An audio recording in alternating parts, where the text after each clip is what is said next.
Pessoal, dá uma olhada aí nos meus resultados dos últimos 30 dias. Em um mês eu fiz mais de 100 mil reais em vendas pela internet. E com isso eu consigo viajar pelo mundo. Hoje eu tô aqui em Ushuaia, na Argentina, esquiando. E você também pode fazer isso. Quer saber como? Clique no link na descrição que eu vou te ensinar. Nessa formatação, sai Cuéllar, vem Arão, entra Gerson, fica Gerson e Arão ali, o Gerson tornou Coringa, né? Tá um pouco O primeiro desgastado. jogo com essa formação aí que você está exaltando foi contra o Palmeiras no Maracanã. Os 3-0. Então eu acho que é assim, que começou Arão, Gerson. tem a mão do Jorge Jesus, ele trouxe esse sistema de jogo e mais do que isso, a filosofia de, como o PVC gosta muito de falar, arma teia, né? A teia de aranha. De pressionar, de sufocar, de abafar o adversário. Forçar o erro, né? Já no campo defensivo do adversário, né?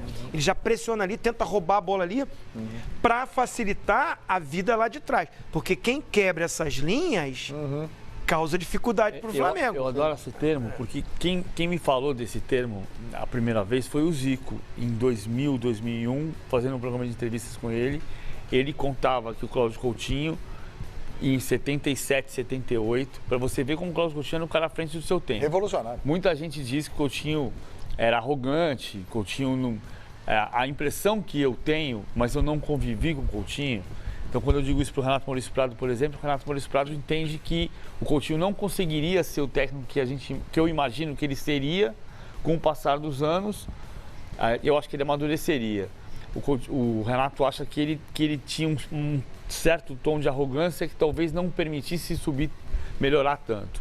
Isso, a gente não vai saber disso porque ele infelizmente não dá. Infelizmente. Mas o Coutinho se posicionava como a bola e ele fazia o time do time titular e ele como a bola balançava para cá. Quando ele balançava para cá, o time inteiro subia para fazer a marcação da pressão. E ele balançava para o outro lado e o time tinha que balançar para o lado oposto. E quando o Zico me contou essa história, e falou que se chamavam de teia de aranha, era subir para marcar pressão. O que poucos times faziam em 78, 79, 80, 81. Pouco que... Vai. Claro que numa proporção devidamente guardada, mas numa movimentação que foi o início de tudo isso foi a Holanda. Sim, né? mas assim, a Holanda de 74. Estamos falando do Flamengo dos anos 80. E aí o Zico conta que, apesar do Vasco ser o grande rival daquele período, do final dos anos 70 e começo dos 80, o Flamengo tinha muita dificuldade com o Fluminense. Porque o Fluminense tinha dois laterais, que eram o Edevaldo e o Rubens Galaxy, que tinham uma capacidade de passe extraordinária. Então você subia a marcação para cá e o Edevaldo fazia isso. Invertiu o lado da jogada, saiu o Rubens Galaxy com o corredor inteirinho. Você viu o gol do Liverpool no domingo? É isso aí. Sim, a bola vem, a pressão do Manchester United, o Manchester City vem inteira pro lado de cá, o Alexander Arnold faz assim e sai o Robertson do outro lado inteirinho com o corredor solto. E quando você inverte o lado da jogada, o time tá todo preparado para marcar o lado de cá, você vira.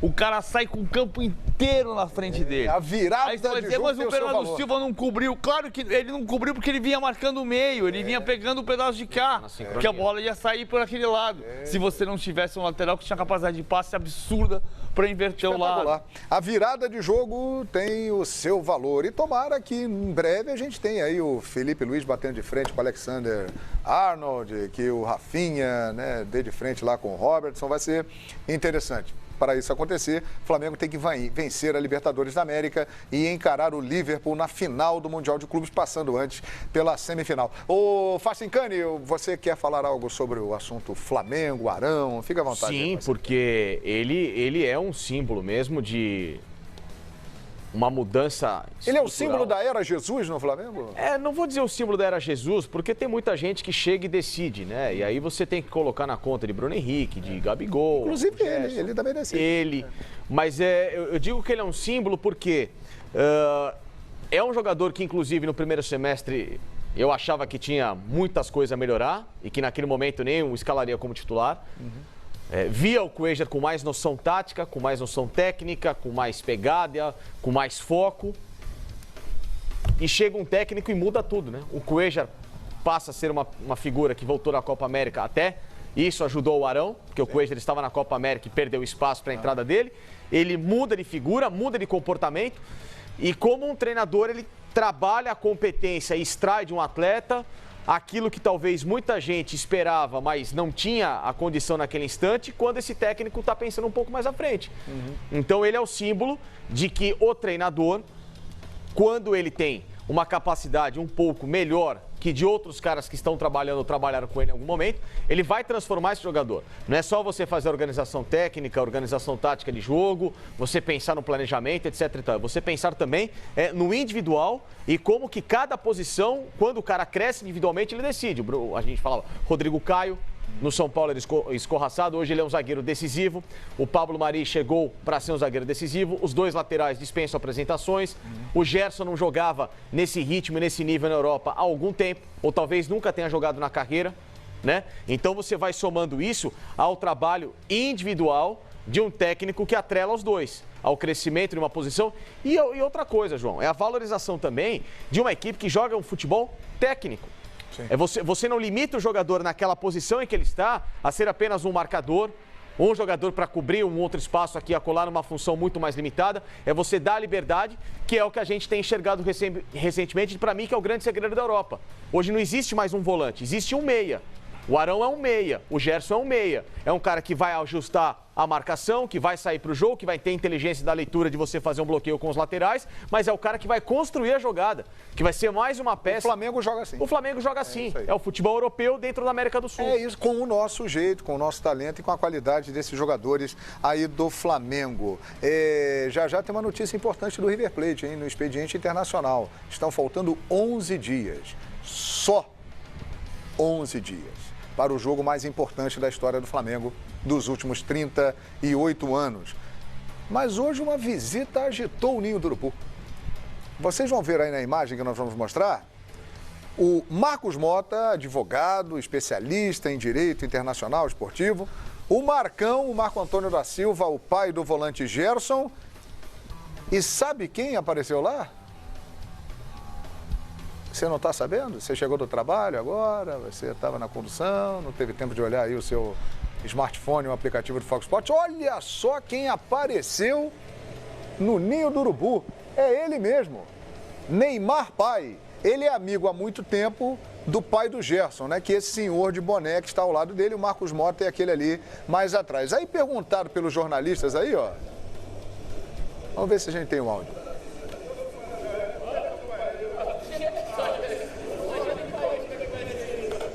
É isso aí.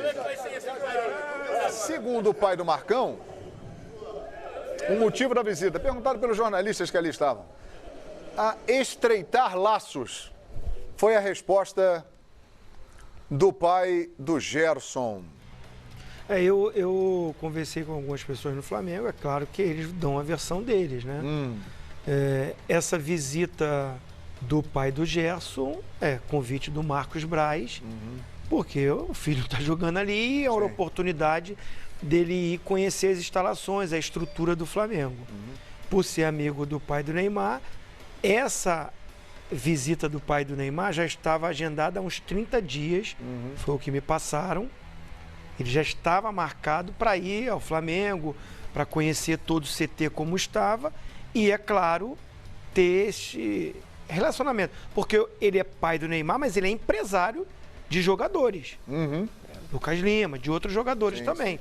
Então, além disso, a oportunidade dos dois que são amigos, estavam aqui no Rio de Janeiro juntos, então foram ao Flamengo para visitar. E eu perguntei, mas e o Marcos Mota? Por que chegou junto? Advogado. Vai gerar especulações. É o quê? Vai ampliar o contrato do Gerson? Tem alguma proposta já pelo Gerson? Ah, não, é o Neymar? Uma possibilidade de futuro? Não tem jeito, tá chegando pessoas importantes, pai de atletas importantes, um dos maiores advogados legislando nessa área esportiva, que é o Marcos Mota, todo mundo junto, não tem jeito. É inevitável. Aí ele botou ali, riu bastante e falou assim, não, o Marcos Mota faz trabalhos para o Flamengo, é um representante do Flamengo em causas também, e estava aqui com o pai do Neymar. Ele estava negociando a história do Balotelli, por exemplo.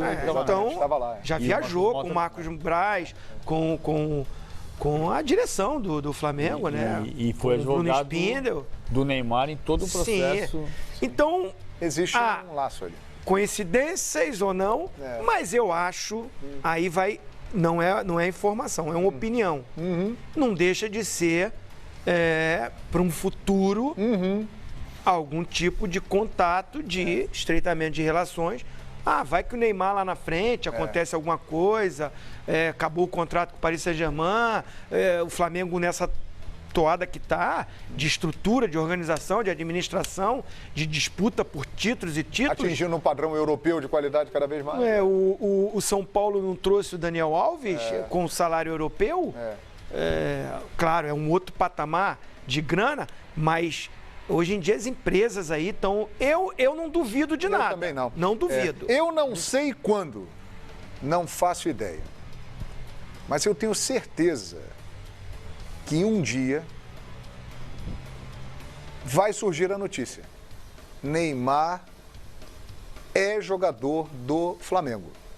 Não sei quando, mas isso irá acontecer. Também concordo com você. Por esse detalhe levantado aqui pelo Zinho, né, do crescimento, da estrutura, de toda uma organização, da grandeza do clube. E o Neymar, não faz muito tempo, deu uma entrevista em que ele disse: tenho desejo de um dia jogar no Flamengo. Tenho um sonho de estar no Maracanã jogando com a torcida do Flamengo e sentir tudo isso. Então, não sei quando, mas acho que um dia isso vai acontecer. Só um detalhe, como estamos falando de negociações, hoje apareceu a notícia de que o Flamengo teria negociado já com o Jorge Jesus para subir o salário e... Sim. O Flamengo e o Jorge Jesus definiram que só vão negociar em dezembro, depois do final das competições. Sejam as competições terminando dia 8 de dezembro, que é quando termina o Brasileiro, sejam no dia 22, quando termina o Mundial. Sim. Pessoal, todos os dias eu recebo essas notificações no meu celular. É o dia inteiro caindo dessas comissões. No último mês eu fiz mais de 100 mil reais em vendas enquanto eu viajo pelo mundo. Você quer entender um pouco mais sobre esse mercado e aprender como que eu faço isso? Então clique no link na descrição desse vídeo que eu vou te ensinar.